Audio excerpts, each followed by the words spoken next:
Welcome to NETWise. This is a podcast for neuroendocrine cancer patients and caregivers that presents expert information and patient perspectives.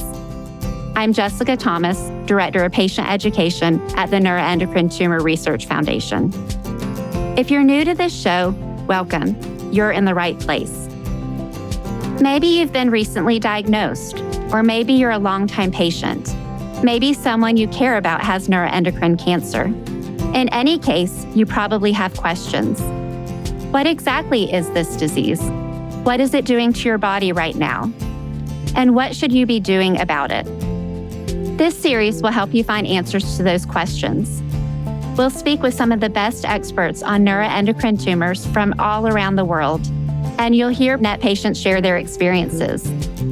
We'll explain what neuroendocrine cancer is, how it spreads, and explore current best practices in diagnosis and treatment.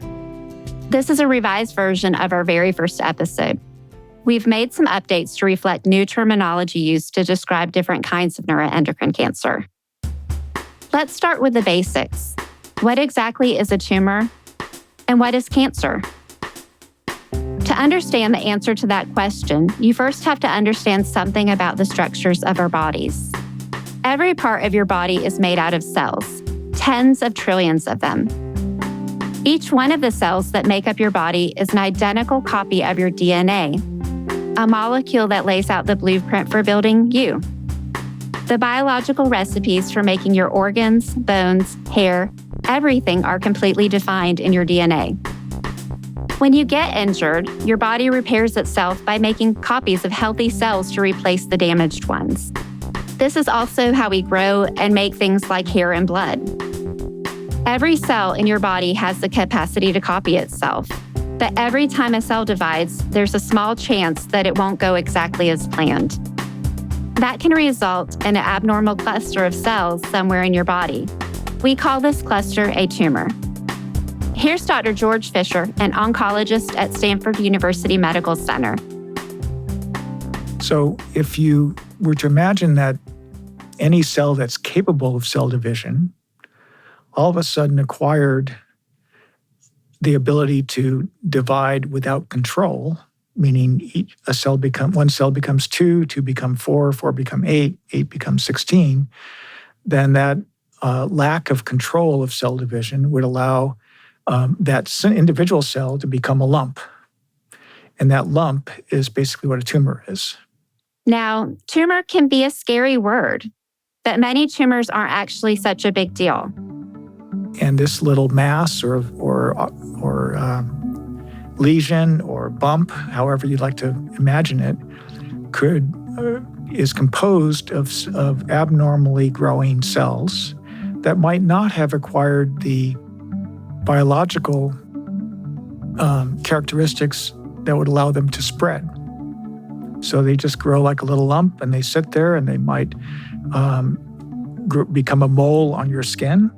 And so benign, meaning non-cancerous tumors, can sometimes be uncomfortable or can sometimes even make you sick and need to be dealt with.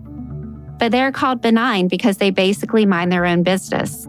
They grow in one place and only one place. And when they're removed or destroyed, that's the end of it. But sometimes we develop a tumor that has other ideas. This tumor has developed a glitch in its DNA that inspires it to copy itself uncontrollably and to cause other cells it comes in contact with to do the same. This causes chain reactions of uncontrolled cell growth to spread wider and wider around your body. This is called cancer, and it is a big deal because it can often mean that these out-of-control clusters of dividing cells can grow in such a way that they can prevent your organs from functioning properly. Here's Dr. Pamela Kuntz, an oncologist at the Yale Cancer Center. Tumors develop because the cell of origin tends to divide out of control. And they become a cancer when they develop the potential to spread to other places. Your cancer happens to have started in a kind of cell called a neuroendocrine cell. Everyone has these all over their body. These cells make up a system that controls several important bodily functions, things like heart rate, blood pressure, airflow, digestion, and lots of other things. They do this by acting as the meeting points for two different kinds of signaling systems that keep your body running. To break that down a little, some cells communicate with each other by sending and receiving chemical signals, such as hormones, which are produced by the endocrine system. Other cells, such as the cells in your brain, run on an entirely different system of electrical signals, sending sparks of electricity between the different neurons. Neuroendocrine cells can communicate with both systems. These cells are unique in this way. Most cells can only receive one kind of signaling. Here's Dr. David Metz. Until his retirement in 2021, he was the professor of medicine in the Department of Gastroenterology at the University of Pennsylvania and co-director of their neuroendocrine tumor program.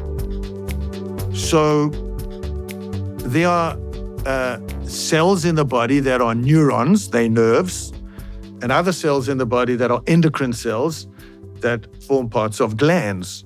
And these are all essential for normal function. So those cells are all over our body, and we've got millions and millions of these kinds of cells that do regulatory functions of hormonal balancing and control, nervous functions, sensory and motor, and keeping everything together so that we are functioning normally. And in many of these places, such as in the glands that make those hormones, there's a need for a group of cells that can bridge the gap between these two kinds of signaling, receiving an electrical message from the nerves and turning it into a chemical message. That's where your neuroendocrine cells come in. Here's Dr. Fisher.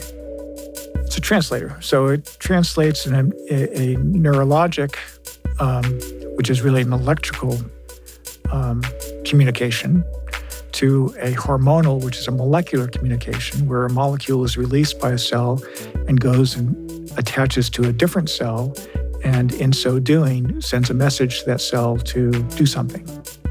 And because neuroendocrine cells are everywhere in your body, neuroendocrine tumors can form just about anywhere.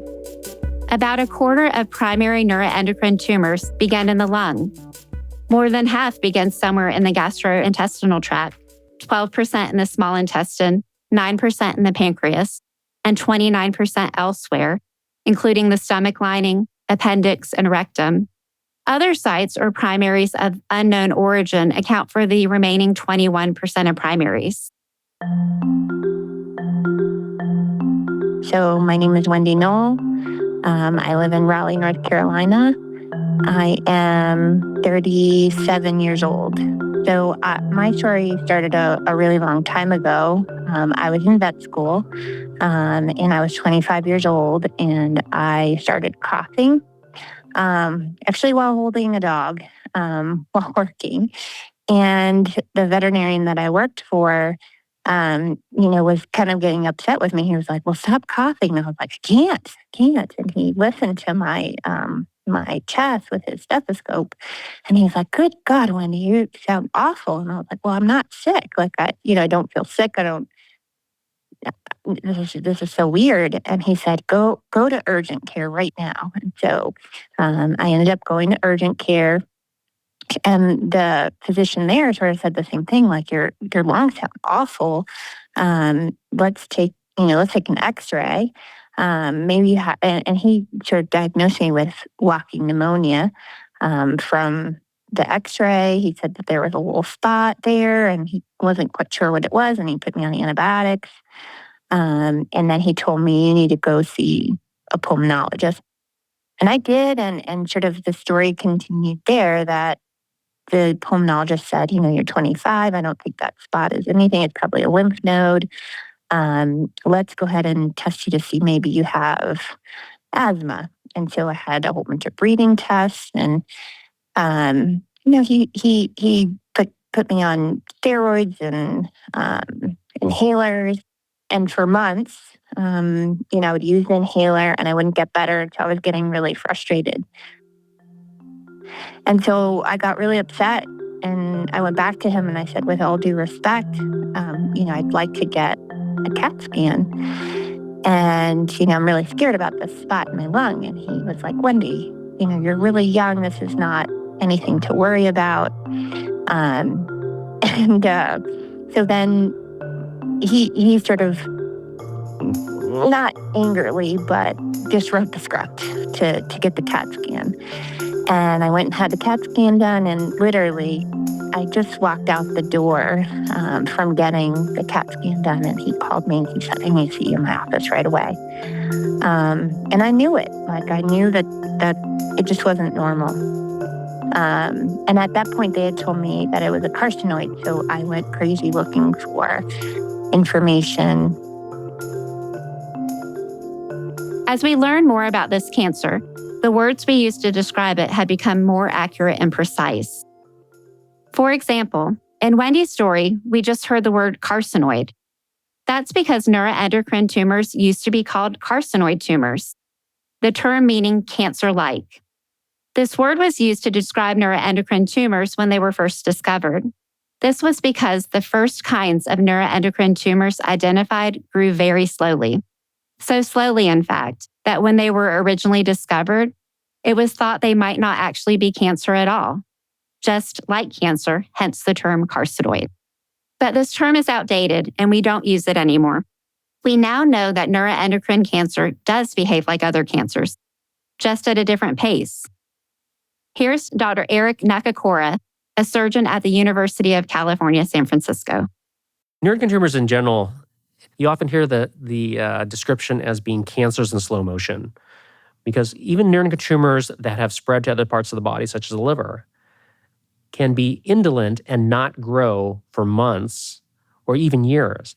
And so this is in contrast to many other types of cancers that have spread to the liver, where week by week, month by month, there's clear, gradual growth.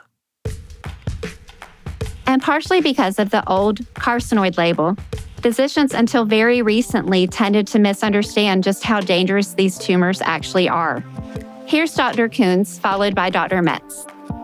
Neuroendocrine tumors, even as recently as 10 to 15 years ago, were actually all classified as being benign. And I think that pathologists for a long, long time called these benign, and thus so did doctors taking care of these patients. And so then patients had this belief that these cancers would never come back. And we now know that these, in fact, are cancers, and they can grow and spread, and therefore they need to be treated as such. They need to be treated like cancers, and therefore patients need to have appropriate surgeries and treatments, et cetera. In my mind, I think neuroendocrine tumors in general are all malignant. They all have malignant potential. The number we usually quote is 60 to 90%. I think of them all as having potential for malignancy if you leave them alone long enough. We left behind the word carcinoid, but as our understanding of neuroendocrine cancer increases, the language we use to describe it continues to change. For a long time, we referred almost exclusively to neuroendocrine tumors, or NETs. This is where the name of this podcast, NETWise, comes from. But since the term NETs became popular, we've learned that there is not just one type of neuroendocrine cancer, there are two. There are neuroendocrine tumors, or NETs, and there are also neuroendocrine carcinomas, which are called NECs. These are both kinds of cancer that can develop from mutations in neuroendocrine cells. So in order to talk about both NETs and NECs, we started to use the term neuroendocrine neoplasm. Here's Dr. Thor Halfdanarson, an oncologist at the Mayo Clinic in Minnesota. Probably the most important thing in terms of the terminology now is that we talk about the neuroendocrine neoplasm. So we've always been talking about NETs, so neuroendocrine tumors, but that leaves out the fast-growing neuroendocrine carcinomas. A neoplasm is an abnormal growth of cells. So neuroendocrine neoplasms, or NENs, is an umbrella category for any unusual growth of neuroendocrine cells, which encompasses both NETs and NECs. The difference between NECs and NETs is that NECs, the carcinomas, are much less common than NETs, and NECs grow much more quickly. And it can spread locally, where it actually grows through, let's say it starts in the colon, and now it grows through the wall of the colon or the small intestines into adjacent organs or structures.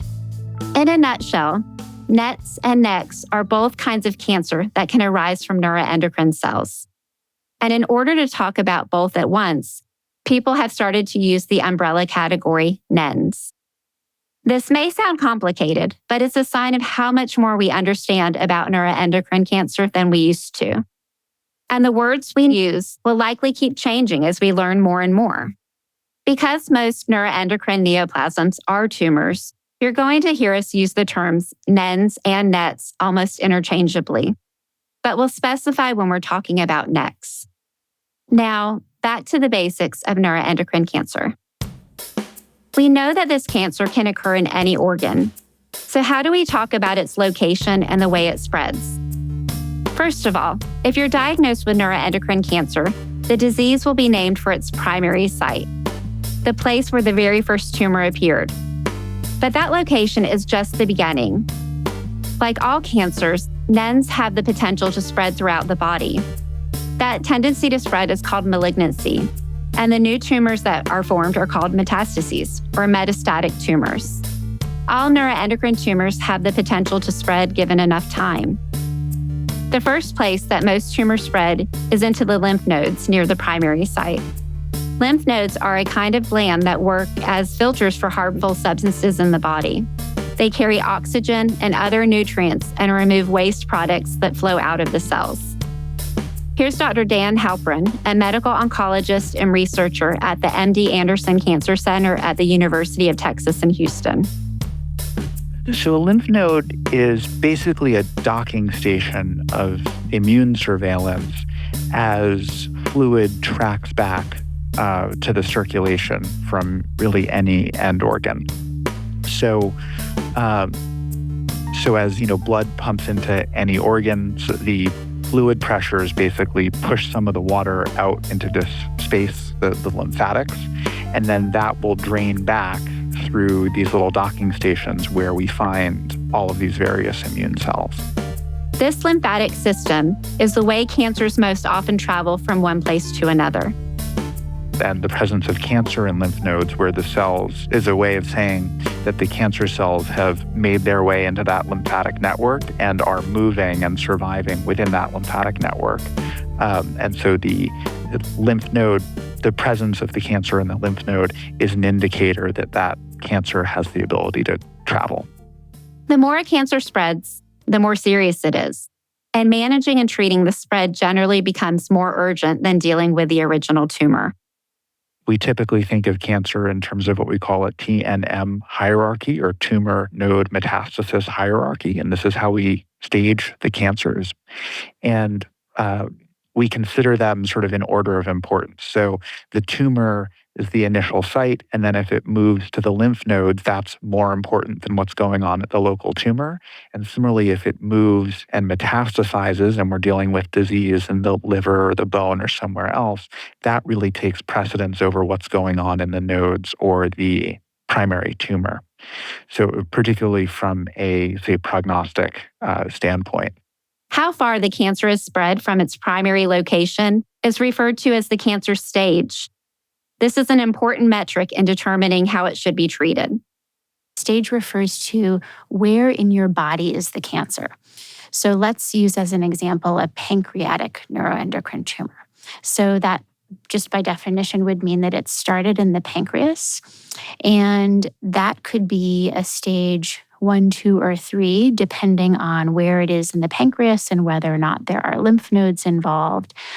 Once it spreads far outside the pancreas, so for example, to the liver or to the lungs, that by definition would be a stage 4. There are only 4 stages, and so 4 is the most advanced stage. And then by definition, that also means that it's metastatic or has spread. The metastases of many neuroendocrine tumors grow much bigger and faster than the primary tumor. This is very unusual. Here's Dr. Xavier Koiken, a surgical oncologist from the University of Chicago Medical Center and director of their neuroendocrine tumor program, followed by Dr. Metz. Classic cancers usually have a larger primary tumor and then a smaller amount of lymph node metastases or distant metastases. Neuroendocrine tumors, it's a little different. Often we see very small primaries, especially for small bowel, but a really significant amount of lymph node metastases and even a higher burden of distant metastases. Neuroendocrine tumors are upside-down tumors in which the primary is tiny. The lymph nodes are a little bit bigger, but the spread to the liver and the bones and everywhere else is formidable. Metastases happen in places that pieces of the primary tumor can find a way to get to. For example, with non-primaries in the small intestine and pancreas, metastases can occur in the abdominal cavity that surround these organs. Here's Dr. Fisher. Neuroendocrine tumors that arise in the pancreas and in the gut can literally just go through the wall of the colon or the appendix or fall off of the pancreas and land in the fat in the abdomen and find a place to grow there. We call that intraperitoneal seeding. It's really the simplest kind of spread, because if you imagine a tumor that makes it through the wall of whatever organ it's in, and then seeds from that tumor, individual cells, can literally fall off and just land anywhere in the abdomen. If they survive the fall and land in a place that's fertile ground, and if they can then recruit a blood supply to feed them, then that individual seed can become a tumor of itself. But the most common way for these seed cells to travel is the way most things travel around the body, through the bloodstream. Because of this, the most common site for small intestine and pancreas NECs to metastasize is your liver, because that's the first place blood from the small intestines and pancreas goes. This is because one of the liver's most important jobs is to be a filter for nutrients after they are extracted from the food that is digested in the small intestine. One of the things the liver does with those nutrients is to combine some of them with enzymes that are made in the pancreas in order to finish that digestion. Things like insulin to help process sugars. So the blood and lymph flow from those two places is steered directly to the liver, and those cancer seeds tend to follow the same path. Here's Dr. Ed Wolin, an oncologist who is the director of the Center for Carcinoid and Neuroendocrine Tumors at Mount Sinai in New York. Neuroendocrine tumors that start in the pancreas and intestine preferentially go to the liver when they metastasize. The tumor cells go into the blood supply that leaves the pancreas and leaves the intestine, which is called the portal vein. And that vein goes directly to the liver to filter the blood. So it's a bypass tract that takes the tumor to the liver. So the liver gets a big dump of cancer cells before the rest of the body. And that's why you see people with neuroendocrine cancers sometimes that have 20, 30, 40 liver metastases and don't have much else in their whole body. And because of the strange upside-down nature of NETs, the metastases are generally much bigger than the primary tumor that seeded them. And it's very often these liver metastases, not the primary tumors, that cause the biggest health problems. So the number one cause of a decreased lifespan in neuroendocrine tumor patients are liver metastases that become so overwhelming that the patient gets into liver failure. Other kinds of NECs, like lung NETs, for example, metastasize differently because the blood flow is different. Lung neuroendocrine tumors, when they metastasize, don't go directly to the liver the same way that intestinal and pancreatic ones do. The cancer cells go into the bloodstream, they go all over the body, and you don't necessarily find a lot of cancer in the liver if you don't have a lot of cancer everywhere else. So this was 2005. I had my 3/4 of my right lung removed. So after that, I went on to live my life. I got checked every 3 months and every 6 months and every year via CAT scan of my chest. And everything came out clean. I got married to a wonderful, handsome man. I had a beautiful daughter 8 years ago. Then I had another beautiful daughter 2.5 years ago. And there was a point where it was my 7-year checkup. And I got a new oncologist. And he said, you know what, Wendy, it's been 7 years. This cancer is not going to come back.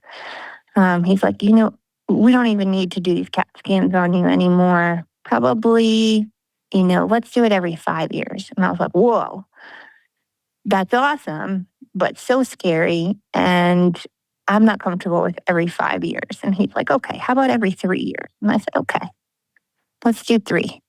3 years went by and I went and had my CAT scan done. He said, Wendy, I see some changes and there's something in your liver. And also some lymph nodes are larger. So let's get an MRI. And they fit me in that day. And then I called the doctor, and he called me back that night. And he said, you have tumors all over your liver. There's also some in your pelvis, in your spine, and all throughout your lymph nodes. And then the biopsy came back, and it was determined that it was the same cancer as my original tumor. But now they were calling it neuroendocrine tumor. Wherever a primary NET appears and wherever it metastasizes to, NETs can be difficult to diagnose and very often misdiagnosed. This is also closely related to their bizarre upside-down nature. Because the primary tumors can be much smaller than the eventual distant metastases, NENs are often not discovered until after they've spread, which might be many years after they first began. Here's Dr. Fisher. The problem with neuroendocrine cells is that we don't really see the benign cells. We don't have a way of detecting them. And oftentimes, when they've grown, they've already spread by the time we can first diagnose them. So they tend to be diagnosed at a point where most patients already have spread of the disease. Often NENs aren't discovered in the body until they begin to cause symptoms. One way they do this has to do with the fact that some NENs are what we call functional tumors. This means they have the ability, like healthy neuroendocrine cells, to produce hormones. These extra unwanted hormones can cause a whole different range of problems in your body. Here's Dr. Coons. I'm going back to the terminology neuroendocrine. They have the word endocrine because they share these endocrine features of secreting hormones. One of the classic examples of that for small intestine NETs is that the tumor can secrete a hormone called serotonin. And serotonin can cause things like flushing of the face, which is sort of a periodic redness of the face, or really watery diarrhea. These functional NENs can be referred to by the name of the hormone they produce. So a NEN that produces the hormone gastrin, for example, can be called a gastrinoma, or one that produces glucagon could be called a glucagonoma. That particular set of hormonal symptoms that Dr. Coons just mentioned is called carcinoid syndrome and can be typical in NENs that have metastasized to the liver. We'll talk about functional NENs and the various syndromes they cause in depth later in the series. But for now, there's a big problem here in terms of diagnosis. Those symptoms, diarrhea, and redness of the face could be caused by other things that are much more common than a neuroendocrine tumor. This is true for most of the symptoms associated with NENs. Stomach pain, jaundice, persistent coughing. All of them could be caused by something that most doctors would see in a patient every day, rather than NENs, which they might not have ever seen in their entire career. Here's Dr. Fisher, followed by Dr. Metz. To be honest, neuroendocrine tumor is a rare cause of diarrhea. There are far more common causes of diarrhea. And so, if you go to see your internist and you say, geez, I have diarrhea, and he'll say, well, how many times a day? And you say 3 or 4 times a day. And you'll say, well, go ahead and take some Imodium. Or they'll do a stool test to see whether you have an infection. Or they might even do a colonoscopy and look for inflammation in the bowel and decide that you don't have any inflammation and therefore you're okay and just take these medications. So it's not often that you make a diagnosis of gastrinoma, but you'll see a whole lot of ulcers. It's not often that you make the diagnosis of carcinoid syndrome, but you'll see a whole lot of middle-aged women who are menopausal and flashing and have diarrhea. So the patient gets labeled as having irritable bowel syndrome and maybe being perimenopausal when they really are showing the carcinoid syndrome. Or the patient gets labeled as having a typical ulcer and heartburn and reflux disease when they've really got Zollinger-Ellison syndrome and a gastronoma. So, symptoms are commonly mistaken for other conditions, such as irritable bowel syndrome, colitis, asthma, or menopause. Misdiagnosis is extremely common, and on average, people have symptoms for 5 years before learning they have a neuroendocrine tumor. When it takes so long to obtain an accurate diagnosis, cancer can spread to other organs. More than half of NETs spread beyond their primary site before they are diagnosed. My name is Marilyn Klein, and I'm a neuroendocrine patient, cancer patient. And I was diagnosed in June 2017. I'm PNET, pancreatic NET in the tail with METs to the liver. That is my official diagnosis. You know, my story is not unsimilar to many others I've heard where I had symptoms of not feeling correct for a number of years. But for me, it actually started Labor Day 2016, where I had an internal bleed and ended up in hospital with something called Doulafroy lesions, which I'd never heard of. I had to look it up. And they went in and clipped it and shut it. And then they said, oh, you're fine, you're healthy, nothing to worry about.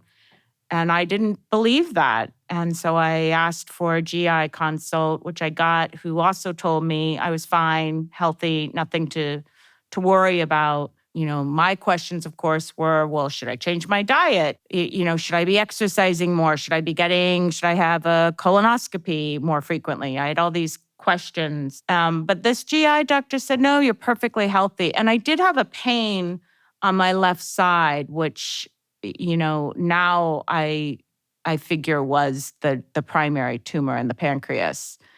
But again, this is a story that I hear a lot from other NET patients, is that they would go to doctor after doctor after doctor, and everybody would say, well, you look fine. You look healthy.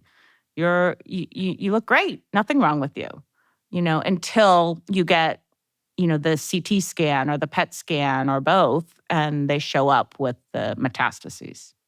The first diagnosis from my GI doctor was, I'm not happy. Let me see if I can get this verbiage, if I remember this verbiage right. I'm not happy with the way the scan looks. I'm going to get another one. So I had another test. The first was an ultrasound. The second was a CT scan. And after the CT scan, he said, well, it looks like you've got lymphoma, but I want to verify. So then I had a PET scan. And then he said, oh, I'm really sorry, Marilyn, you actually have liver cancer. And that's the point I said, doctor, I really think I need to see an oncologist. I would like an oncologist consult, and that needs to happen in the next 24 hours. And he said, oh, I'm not sure. I said, it needs to happen in the next 24 hours. And he got it. I mean, I called about 5 times, but I got to an oncologist in the next 24 hours. And that's who got me the biopsy, got me the right PET scan, and got me the correct diagnosis. Another way a NET might cause the symptoms that allow it to be diagnosed is through what's called mass effect, meaning the size of the tumors get to the point where they're physically blocking something. Here's Dr. Nakakura. So the prototypical small intestinal neuroendocrine tumor is a neuroendocrine tumor of the ileum. So that part of the small intestine just before the large intestine. And what happens with these tumors is they are frequently diagnosed very late, only when patients start having symptoms such as abdominal pain, or they can actually have blockage or obstruction of the intestine where they're vomiting and unable to eat. And what happens is that the tumor starts in the wall of the intestine, spreads to the lymph nodes in the region, and causes a scarring reaction, what we call a mesenteric mass. So it's actually a ball of tissue that's very, very hard. And that mesenteric mass then kind of kinks and buckles the intestine, causing a blockage. And that it's the development of this blockage that leads to abdominal pain, often when they eat large meals or food that's hard to break down into small pieces. And ultimately, when they get blocked, that's when they end up in the hospital, when they're vomiting. That's just one way a mass effect might occur. Anywhere that a blockage might get in the way of some important bodily function can be a place that a NEN may cause symptoms. These could range from a tumor in the liver blocking a bile duct and thereby causing jaundice, to a tumor in the lung blocking a bronchial tube and causing persistent coughing. As we heard, the liver is a hotspot for NEN metastases. And ironically, the natural resiliency of your liver can often work against the discovery of metastatic NENs. Here's Dr. Fisher again. Another curious thing about neuroendocrine tumors is that you can sometimes see large lumps in the liver, sometimes the size of several softballs, occupying valuable real estate in the liver and crowding out normal liver. What then can happen is the normal liver, which has the ability to grow, to replenish itself, can get bigger and bigger and bigger as the tumors occupy more and more space, and the person can have a lot of disease in the liver and still have completely normal liver function and feel perfectly well. That may seem crazy that a tumor could grow bigger than a softball before someone notices it's there. But no one is going to look for a tumor unless they have a reason. And with many NETs, the noticeable symptoms that would cause a doctor to look for a tumor don't appear for a long time or not at all. Because of these challenges, one of the most common ways that NENs are diagnosed is by accident. Imaging technology platforms like CT scans and MRIs are being used more and more routinely. And because of that, it's getting more and more frequent for a NEN to be picked up on a scan that was being done for an entirely different reason. So these are patients who come in, have a scan for a kidney stone, and we find a pancreatic neuroendocrine tumor, which might have been there for years and could have been there for another 10 years without anyone knowing. But just because we were doing so many more scans, we're picking up so many more tumors. So we get so many scans now, CT scans in emergency rooms for people who ate a bad taco, come in with a bellyache, and they get a scan. And they may see that there's a spot on the pancreas, or they may see that there's a spot in the liver or multiple spots in the liver. And they get a biopsy, and then they're told that they have a neuroendocrine tumor that has spread. It's always a scary thing, and to imagine that all of a sudden you're diagnosed with a terrible disease when you feel pretty well must be devastating and confusing. It's not only scary or confusing to have been misdiagnosed or accidentally diagnosed with something like cancer, it's also frustrating. How could my doctors miss something so important? A popular metaphor that is often taught in medical school is, when you hear hoofbeats, you should think horses, not zebras. And this makes sense, generally speaking.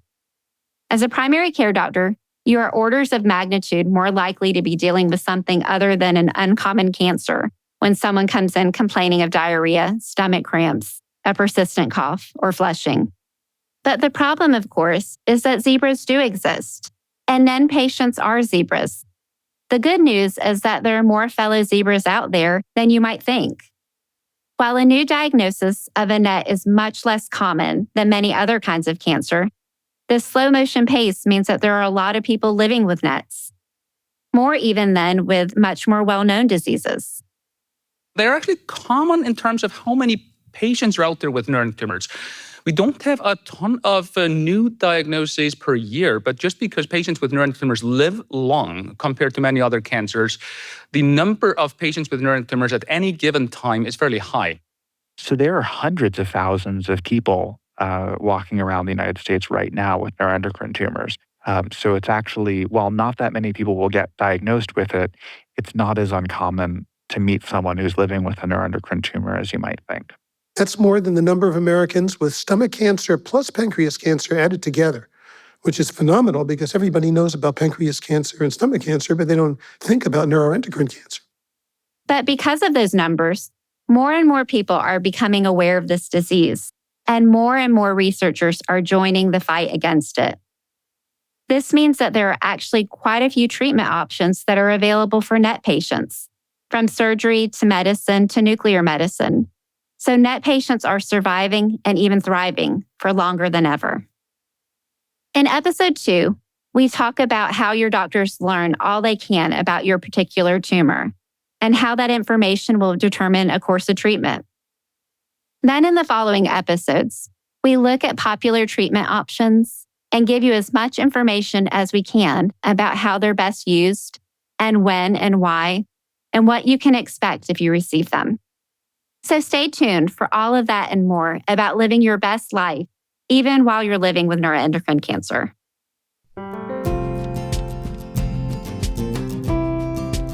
Thanks for listening to NETWise. I'm Jessica Thomas, Director of Patient Education for the NET Research Foundation. The original version of this episode was written and produced by David Hoffman and Laren Hyder. This update was written and produced by Anna Van Dyne, post-production by Jose Miguel Baez, production manager Gabriela Montequin, executive producer David Hoffman. This podcast is made possible by the generous support of Boehringer Ingelheim and Novartis. If you would like to join NETRF in our mission to fund research for NET cancer or help support educational programs like this NETWise podcast, please go to netrf.org/donate. Special thanks to everyone we interviewed for this episode. We are grateful for your expertise. And a note, Marilyn Klein, whose story we heard, passed away in 2019. She was an active participant in NETRF's patient education programs. We are forever grateful for Marilyn for sharing her story. This is a production of the NET Research Foundation. We're committed to improving the lives of patients, families, and caregivers affected by neuroendocrine cancer. We fund research to discover cures and more effective treatments, and we provide information and educational resources. Please visit us at netrf.org. This podcast is not intended as and shall not be relied upon as medical advice.